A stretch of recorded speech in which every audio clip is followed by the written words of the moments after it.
Nobody posts the Tuesday practice. Scroll through any highlight feed and you'll see the knockout, the launch day, the standing ovation, the transformation reveal, the 2% of any great life that photographs well. What you will never see is the other 98%, the 4,000th free throw in an empty gym. The scales again at the same piano at the same hour. The founder reconciling spreadsheets on a dead Wednesday afternoon. The novelist's 400 mornings of unglamorous paragraphs. We've built a culture that worships outcomes while hiding the process, and in doing so, we've smuggled a lie into everyone's expectations. That greatness should feel exciting, and that if your path feels repetitive, unremarkable, boring, you must be on the wrong one. Tonight I want to sell you on the opposite. I want to convince you that boredom tolerance is a superpower, that the entire compound interest engine of mastery is hidden inside repetition, and that the people who win in almost every field are largely the people who fell in love with what everyone else found too dull to continue. Start with the mechanics of how anything is actually built, because the mechanics are brutally unfashionable. Skill is myelin and repetition, circuits deepened by firing them thousands of times with attention. Strength is the same stimulus, applied progressively for years. Wealth, for almost everyone who has it and didn't inherit it, is an unremarkable percentage, saved and invested with metronomic regularity across decades. Trust is kept, promises iterated. Health is the same handful of behaviors, sleep, movement, vegetables, restraint, executed roughly 10,000 identical times. Notice what's missing from every one of these formulas: novelty, drama, excitement. The inputs of every extraordinary outcome are, almost by definition, monotonous because compounding requires consistency, and consistency, experienced from the inside, is repetition, and repetition, to an untrained mind, is boredom. The boredom isn't a defect in the path. The boredom is the path working as designed. Here's the pattern that should reorganize how you see your own restlessness. Watch what actually kills people's progress. It's almost never catastrophic failure. Failure is dramatic, rare, and survivable. What kills progress is the plateau, month 3 at the gym when the beginner gains stop.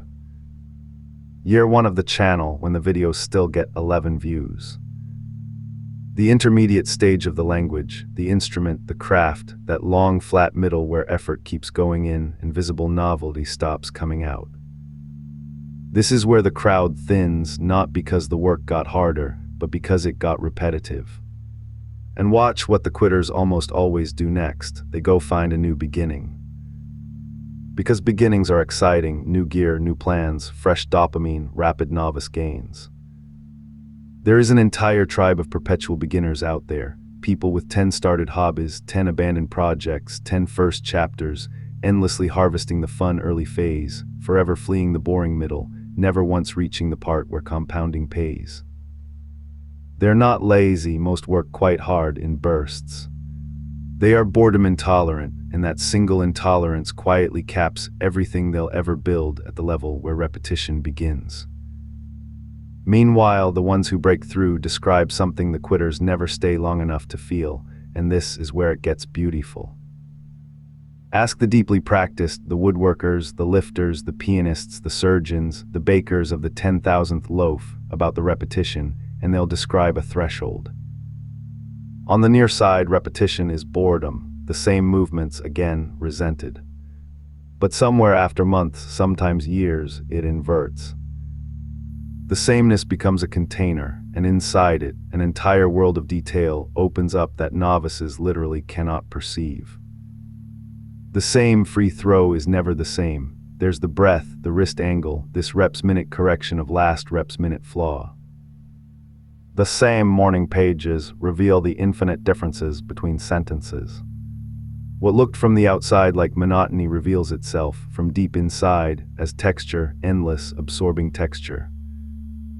This is what the flow researchers keep finding. The state people describe as the best experience of their lives, total absorption, self-disappearing, time dissolving, arrives most reliably not in novelty, but deep inside practiced repetition. Boredom endured long enough with attention ferments into fascination. The masters aren't gritting through the reps you'd find boring. They found the door in the wall, and it only opens from the far side of the boredom you keep fleeing. Something else happens across that threshold. The reps become identity, and identity becomes rest. Early in any practice, every session is a decision, and decisions cost willpower. Do I go today? Do I feel like it? Is it worth it? This is why beginnings, for all their dopamine, are secretly exhausting. But repetition, sustained, calcifies into ritual, and ritual is decision-free, the 6A. Run stops being a debate and becomes what 6A. People who watch a disciplined life from the outside imagine relentless daily willpower and have it exactly backwards. The repetition they pity is what freed the practitioner from the negotiation that exhausts everyone else. Routine isn't the cage. Routine is what carries the load, so the person can spend their strength on the work itself. The boring life from inside is the light one.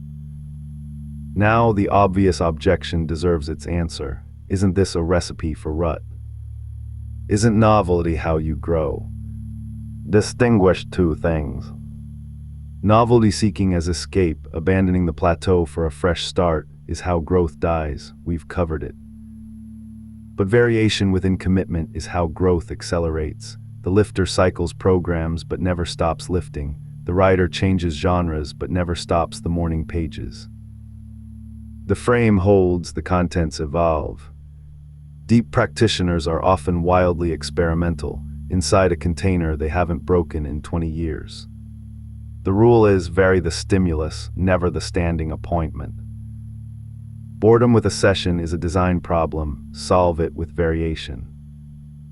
Boredom with the path is the threshold, the exact place where everyone quits, and therefore the exact place where showing up again is worth the most. Learn to tell them apart, and you'll never again mistake the door for a wall. And there's a compounding social truth hiding here too. The boring path is uncrowded. Everyone wants the outcome has a stadium full of wanters. But go look at the inputs, the Tuesday practice, the pre-dawn pool, the unglamorous middle, and you'll find the crowd has vanished. You are not actually competing with everyone who wants what you want. You are competing only with the tiny handful willing to repeat what you're willing to repeat, for as long as you're willing to repeat it. Read that as the quiet, enormous strategic gift it is. In a novelty-addicted era, boredom tolerance is a moat. Every year it gets rarer. Every year it's worth more. The attention economy is training your competitors out of the very capacity that builds everything, and every rep you complete on a dull Tuesday widens a gap that the excited, restless, always restarting crowd cannot close, because closing it would require the one thing they can't do, the same thing again next Tuesday. So here's the reframe to carry out of this, a complete inversion of the highlight reel worldview. Stop treating the boring reps as the tax you pay for the exciting outcome. The reps are not the tax. The reps are the life. Do the arithmetic, even a wildly successful path is 98% process, 2% podium. If you only love podiums, you've arranged to spend 98% of your finite existence in a state of resented waiting, and no outcome, however golden, refunds decades of resented Tuesdays. But learn to love the process, the warm monotony of the craft, the texture inside the repetition, the identity of someone who simply does this, and you've done something almost unfair. You've arranged to enjoy 98% of the journey, and the podiums arrive anyway as side effects to a person who has almost stopped needing them. So, your boring thing. The practice you've been doing just long enough for the novelty to die, and the plateau to start whispering quit. The path that looks so much duller than everyone's highlights. Here's what I want you to do with it this week, nothing new. That's the whole assignment. No new program, no new project, no fresh start. Just the same rep again, but this time leaned in. attention on, looking for the texture, hunting for the door in the wall. It's there. It was always there. Every master you admire found it in exactly the place you're standing now, the gray, repetitive, unphotographable middle, which was never the obstacle between you and the extraordinary thing. It was the extraordinary thing, wearing work clothes. Fall in love with it, and you become unstoppable, not by force, but by the quietest advantage there is. You'll still be here next Tuesday, and the Tuesday after. And that, it turns out, was the entire secret all along.